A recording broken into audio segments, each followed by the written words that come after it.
Okay, नमस्ते and I am back again. And आज मैं बात करूंगा बहुत बहुत इम्पोर्टेंट सब्जेक्ट की। भगवान श्री कृष्ण ने, साक्षात परमेश्वर ने भगवत गीता में राहु महाराज की असीम स्तुति की है, असीम तारीफ की है, अप्रत्यक्ष रूप से की है। बट राहु भी कहा अनुप्रत्यक्ष रूप से काम करता है, राहु भी अप्रत्यक्ष रूप से ही काम करता है। वो बात कर रहे हैं वटवृक्ष की, अश्वत्थ वृक्ष। वटवृक्ष को संस्कृत में अश्वत्थ कहते हैं। वो बात कर रहे हैं अश्वत्थ वृक्ष की, और उस बातों बातों में वो राहु की भी बहुत बहुत बहुत तारीफ कर रहे हैं। क्या कह रहे हैं भगवान कृष्ण? भगवान कृष्ण कह रहे हैं ऊर्ध्वमूलम अधशाखम अश्वत्थम प्राहुरव्ययम, अश्वत्थम प्राहुरव्ययम। अभी थोड़ा सा जो भी ट्रांसलेशंस करते हैं या अनुवाद करते हैं सारे श्लोकों का या सारे क्लासिक्स का, तो थोड़ा सा हमें संभल के चलना चाहिए। चाहे हमारे लोग अनुवाद कर रहे हैं या चाहे जो फॉरेनर्स हैं उन्होंने अनुवाद किए हुए हैं, बहुत बहुत संभाल के यूज़ करना चाहिए। बिकॉज हमारे लोग तो फिर भी चलो मीन्स उनके ध्यान में नहीं है और गलतियां हो जाएगी। बट फॉरेनर्स तो जानबूझ के गलतियां करते हैं। वो तो इट्स लाइक कि आपको एक चीज़ मालूम नहीं है, आप एक चीज़ समझते नहीं हो और आप समझते हो कि आपको सब समझता है, और फिर आप अथॉरिटी के साथ लिखते हो। तो इसके जैसा डेडली वेपन नहीं है। वो मरते दम तक वो इसी खुशी में रहेंगे कि मैंने इसका ट्रांसलेशन किया, उसका ट्रांसलेशन किया, इस ग्रंथ का अनुवाद किया, और मेरा ग्रंथ अनुवादित ग्रंथ आज पूरी दुनिया में चल रहा है।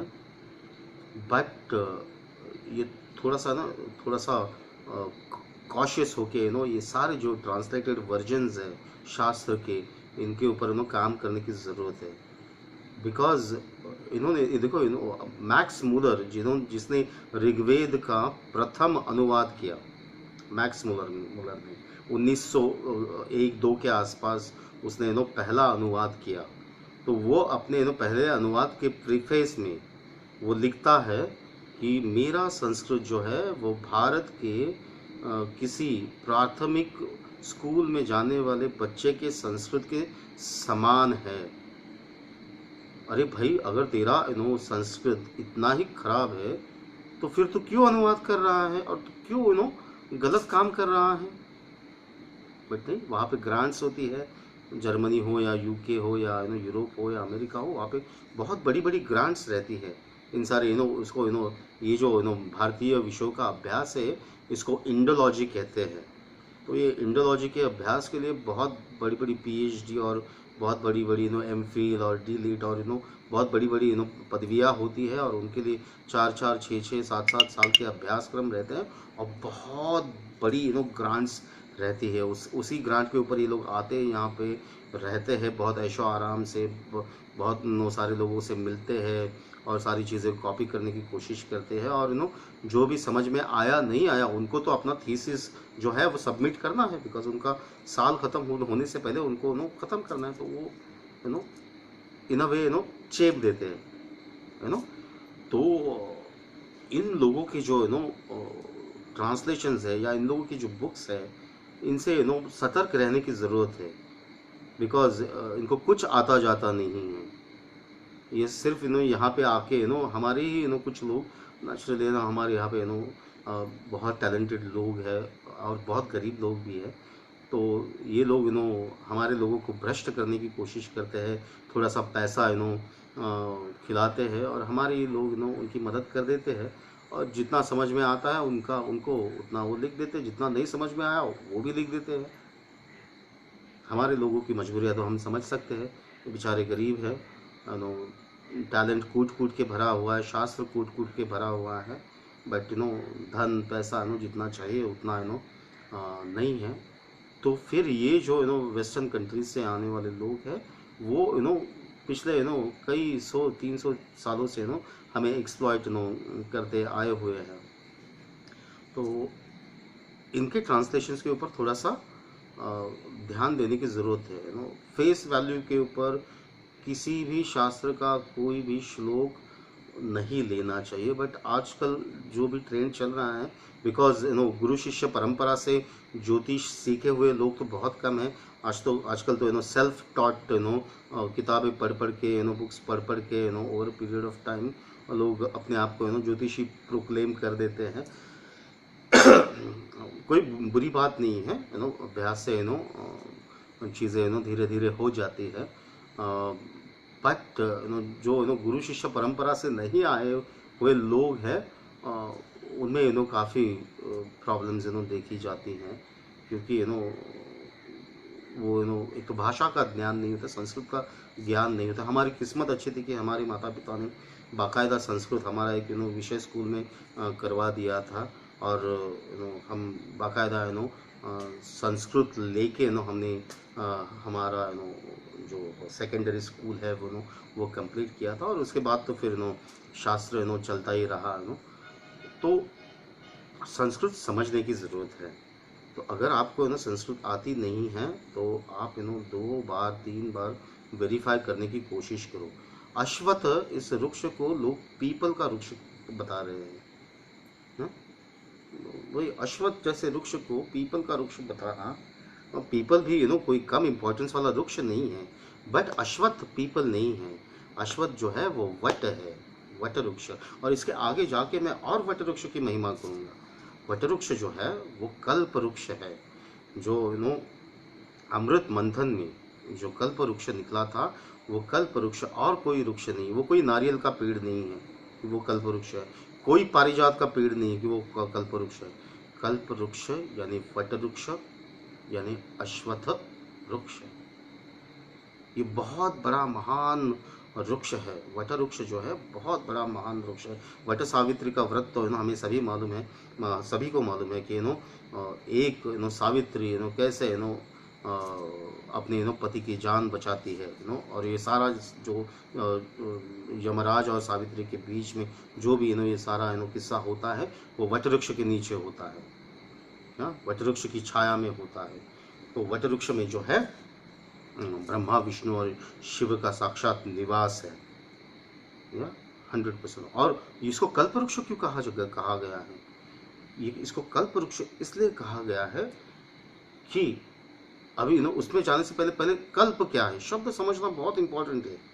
अगर आप शास्त्र सीख रहे हो, ज्योतिष सीख रहे हो, या समझने की कोशिश करो तो शब्द को समझना, शब्द ब्रह्म है, तो शब्द को समझना बहुत बहुत बहुत इम्पोर्टेंट चीज़ होती है। कल्प जो है वो काल गणना का एक परिमाण है वैदिक विजडम में। वैदिक जो भी अभ्यास की स्ट्रीम्स है उसमें कल्प जो है वो काल गणना का एक परिमाण है, काल गणना का एक यूनिट है। कल्प क्या है? तो कल्प जो है वो ब्रह्मा का एक दिन है, और उसकी उम्र कितनी है, उस एक दिन का पीरियड कितना है, तो वो है 4,32,000 वर्ष। ब्रह्मा का एक दिन यानी एक कल्प, उसकी आयु जो है, एक दिन की आयु जो है, एक कल्प की आयु जो है वो 4,32,000 वर्ष ह्यूमन ईयर्स। पृथ्वी के वर्ष 4,32,000 वर्ष, यानी ब्रह्मा का एक कल्प यानी एक दिन, राइट। तो वट वृक्ष को कल्प वृक्ष इसलिए कहा गया है कि वो कल्पानुकल्प चलता रहता है। एक कल्प चला गया, दूसरा कल्प चला गया, फिर भी वट वृक्ष स्ट्रांगली अपनी जड़ें जमा के, अपने पैर जमा के फैलता रहता है। हाँ, सत्य बात कह रहा हूँ। प्रत्यक्षम किम प्रमाणम। जो प्रत्यक्ष चीज है उसको प्रमाण की कोई जरूरत ही नहीं है। आप यहाँ पे हमारे यहाँ पे नासिक में आओ, पंचवटी, पंचवटी का नाम तो आपने सुना होगा। नासिक के सारा का सारा रामायण वहीं से शुरू हुआ। नासिक, नासिक नासिका काटी थी लक्ष्मण ने, किसकी? शूर्पनखा, शूर्पनखा, जिसका नाक शूर्प की तरह था, एक सूप की तरह था। हाँ, तो उस शूर्पनखा का नाक जो है वो लक्ष्मण ने काटा था नासिक में, जो रावण की बहन थी, और उसी का बदला लेने के लिए साक्षात रावण आया और सीता माँ को उठा के लेके गया, और वहीं से रामायण शुरू हुआ। तो ये जो नासिक नगरी है, इसमें पंचवटी करके एक छोटा सा एरिया है। उस पंचवटी में राम लक्ष्मण और सीता जी अपनी पर्णकुटी बना के रहते थे।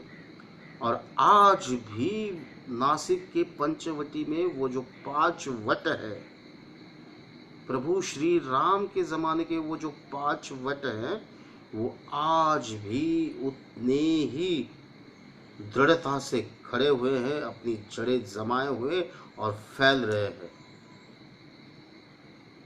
राम के ज़माने के वट आज भी है। यानी कितने साल हो गए? 7000 साल। 7000 साल से नासिक में 5 वट एकदम दृढ़ता से मजबूती से खड़े हैं। वटवृक्ष की आयु जो है, आज तक कोई साइंटिस्ट बता नहीं पाया, कोई साइंटिस्ट नहीं बता पाया वटवृक्ष की आयु। 7000 साल के दोनों वटवृक्ष नासिक में हैं, और कितने वट कहाँ कहाँ पे होंगे भारत में। भारत इतना विशाल देश है, हमें नहीं मालूम। तो इसलिए वटवृक्ष को कल्प वृक्ष कहा गया है। वो कल्पानुकल्प चलता रहता है, और क्योंकि उसमें साक्षात ब्रह्मा विष्णु और महेश का निवास है, तो जो मांगोगे तुम्हें मिलेगा, भर लो रे झोली। वटवृक्ष की बहुत सारी विधियां हैं, कभी वक्त मिला तो बताऊंगा। बहुत सिद्धि पाने का, सिद्ध होने का, जीवन के मुश्किलें दूर करने के बहुत सारे उपाय हैं। कभी वक्त मिला तो बताऊंगा, मैं एक अलग से एक वीडियो करूंगा उसके ऊपर। तो ये जो वटवृक्ष है, ये जो अश्वत्थ वृक्ष है, ये जो कल्प वृक्ष है, ये इसका वर्णन भगवान कृष्ण कर रहे हैं। वो कह रहे हैं ऊर्ध्वमूलम अधशाखम अश्वत्थम प्राहुरव्ययम। अब ये जो दूसरा शब्द है प्राहुरव्ययम, ये बहुत इंपॉर्टेंट है, ये समझने की जरूरत है। अभी ये मैं तोड़ता हूं ये शब्द आपके लिए। प्राहुरव्ययम, ये शब्द है प्र अधिक राहु ह।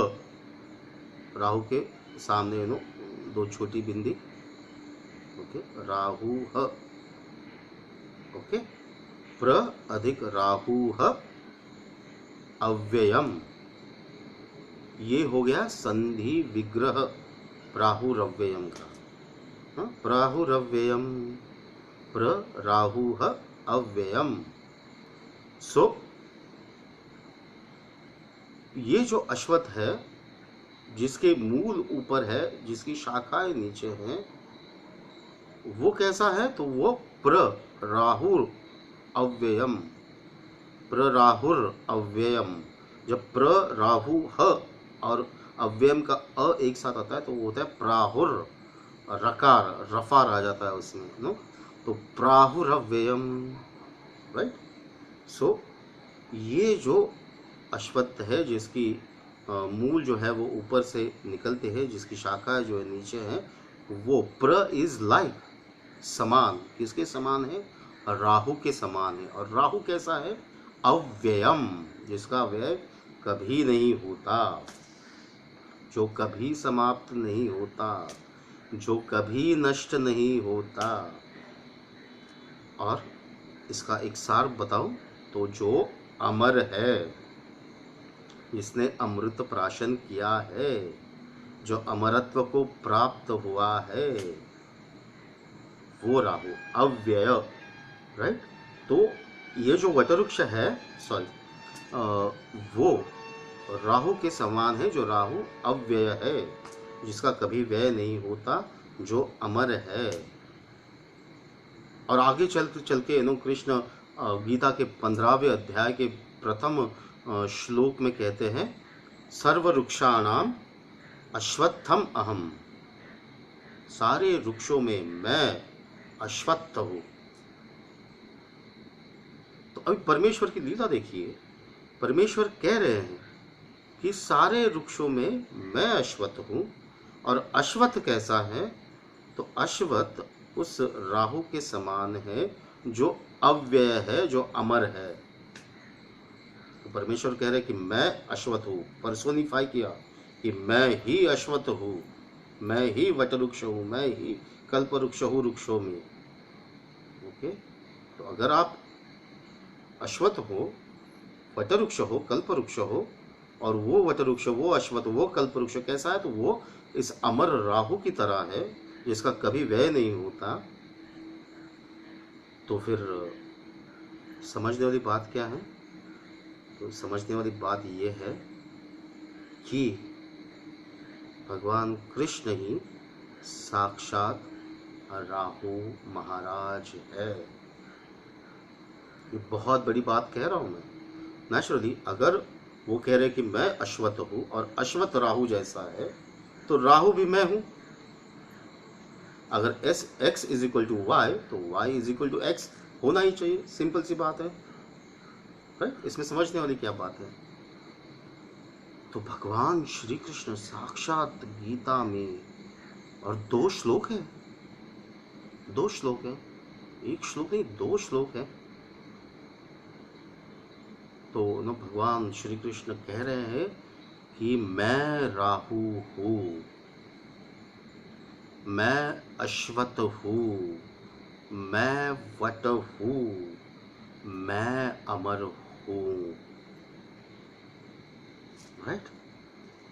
भगवान तो अमर है ही, बट वो भगवान का जो अमरत्व है वो वटवृक्ष को मिला है और वो राहु को मिला है। हाँ? अभी अमरत्व एक तरह से श्राप भी होता है। हाँ? एक तरह से वो एक कर्ज भी होता है अमरत्व। कितना जियोगे आप? सभी का चलो अगर उत्पत्ति है तो उसका लय भी होना चाहिए। बट परमेश्वर की लीला है। नेचुरली सृष्टि बनाने वाला सृष्टि चलाना भी जानता है। तो ऊपर उन्होंने राहु रखा है, नीचे उन्होंने वटवृक्ष रखा है। दोनों एक समान है, और सबके ऊपर और सबके आसपास और सबके कण कण में परमेश्वर बसे हुए हैं। तो समझने वाली बात ये है कि ये जो परमेश्वर कह रहे हैं कि राहु जो है वो वटवृक्ष के समान है, और वटवृक्ष जो है वो राहु के समान है, और दोनों ही अमर है, और दोनों ही कंटिन्यूसली ग्रोथ करने वाले हैं, दोनों ही कंटिन्यूस फैलने वाले हैं, दोनों ही कभी रुकने वाले नहीं हैं। ये बहुत बहुत बहुत बड़ी डिस्कवरी है ज्योतिष के लिए। ये 5 साल पहले मैं एक लेक्चर देने गया था वट सावित्री के ऊपर। तब मैंने ये कहा था लोगों से, और जो मेरे विद्यार्थी थे वहाँ पे, और जो वहाँ का जो क्राउड था वो बहुत बहुत बहुत इन्फ्लुएंस हो गया। और फिर उसमें से काफ़ी सारे लोगों ने इस विषय पे बहुत सारा काम भी किया है। उसमें मेरे बहुत सारे विद्यार्थी हैं। हाँ, तो जब हम राहु को वटवृक्ष के समान मानेंगे, समझेंगे, और फिर उसको हम लोग कुंडलियों में अप्लाई करेंगे, तब जो रिजल्ट मिलेंगे वो रिजल्ट एकदम से सटीक प्रेडिक्शंस देंगे, और बहुत कुछ हमें आगे पीछे का समझ में आ जाएगा। हाँ, बिकॉज कल्पानुकल्प, एक लाइफ नहीं, सो मेनी लाइफ्स, राइट? अभी और अंदर जाता नहीं हूँ इसके, नहीं तो फिर बहुत देर हो जाएगी, और फिर विषय ये तो अगाध सागर है ज्योतिष। बट एक बात समझ लो, राहु जो है वो वटवृक्ष के समान है, और राहु जो है वो साक्षात भगवान कृष्ण का अवतार है। वो लीला करते हैं, भगवान कृष्ण लीला करते थे, राहु भी लीला करते हैं। समझ में नहीं आता है कि क्या कर रहे हैं और उसका नतीजा क्या होगा।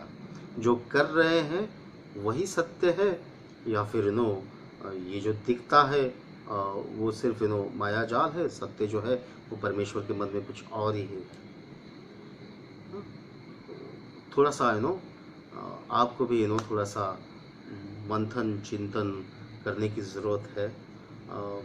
ये जो मुझे लगता है राहु महाराज को ज्योतिष में एक मान का स्थान देना ज़रूरी था। और शायद उसी लिए ये रिविलेशन परमेश्वर ने मुझ पे किया, मुझे बताया, और मैं आप सभी लोगों के साथ ये शेयर कर रहा हूँ। बहुत बड़ी बात है ये, बहुत बड़ी।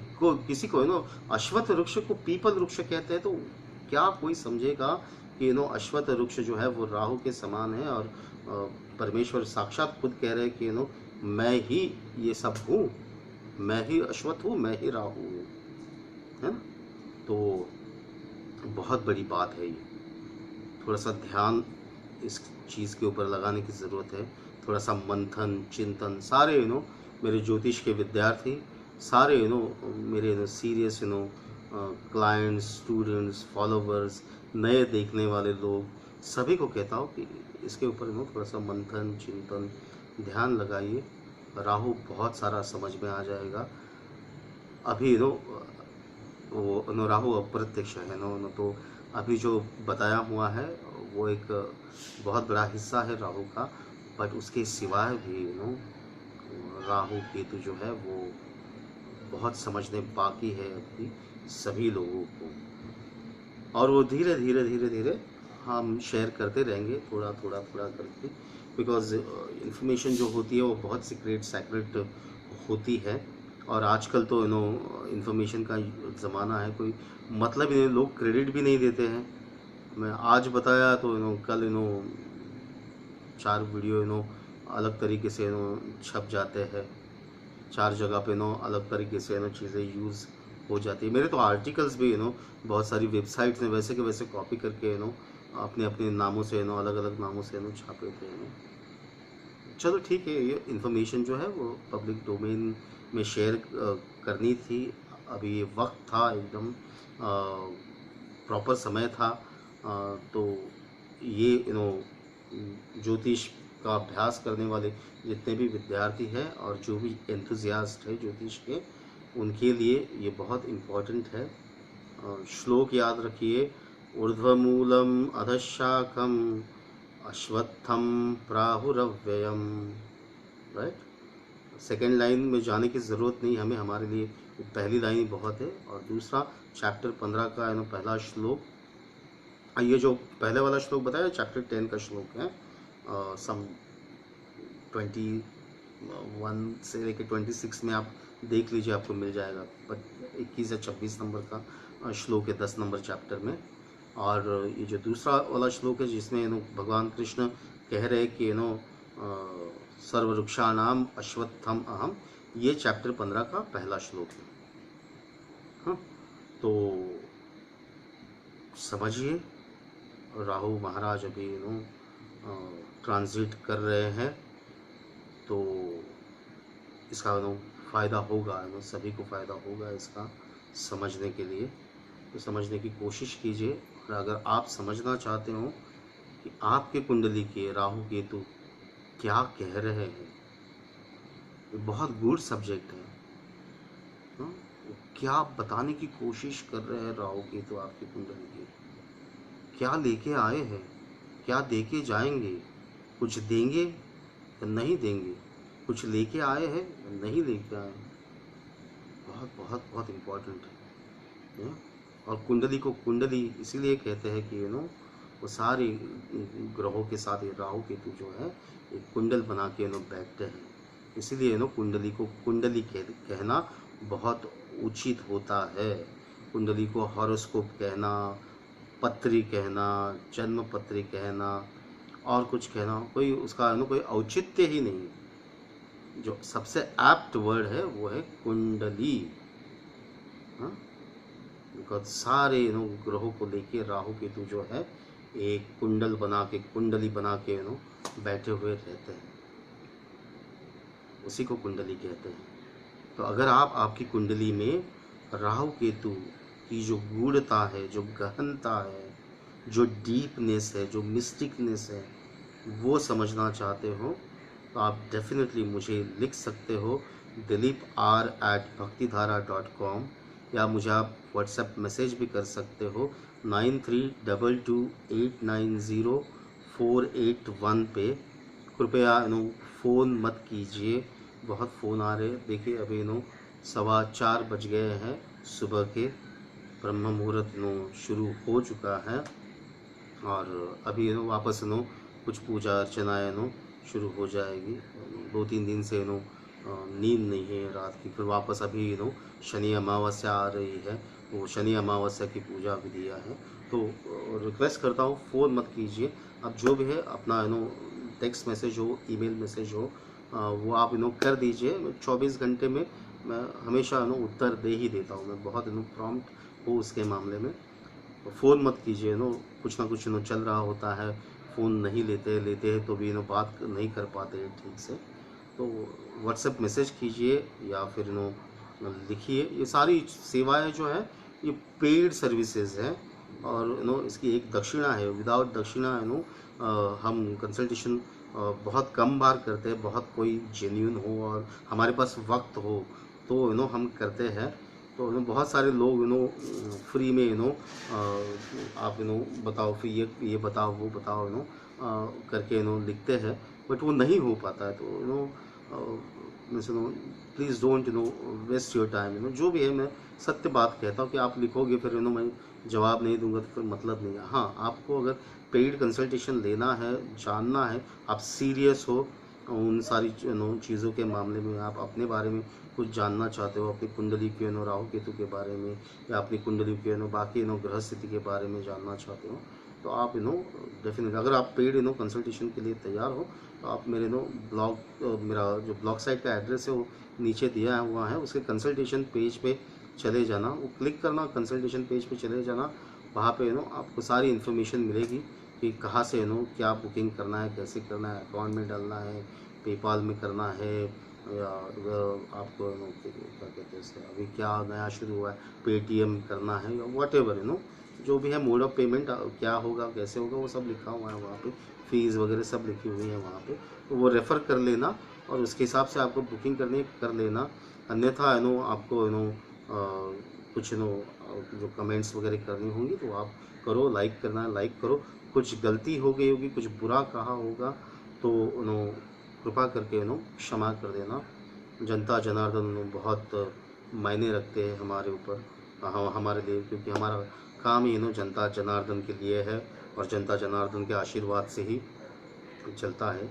तो अगर कुछ गलत कहा होगा तो माफ़ कर दीजिए, और अगर हमारी सेवाओं का लाभ लेना है तो हमसे लिखिए। राहु महाराज जो है वो भला करे सबका, सबको आशीर्वाद दे, और जो भी राहु केतु की बाधाएं लोगों को हो रही है उससे ये वीडियो देखने वालों को राहु महाराज मुक्त करे, ऐसी मैं उनकी चरणों में प्रार्थना करता हूँ। ओम श्री कृष्णार्पणमस्तु। नमस्ते, धन्यवाद, थैंक यू वेरी मच।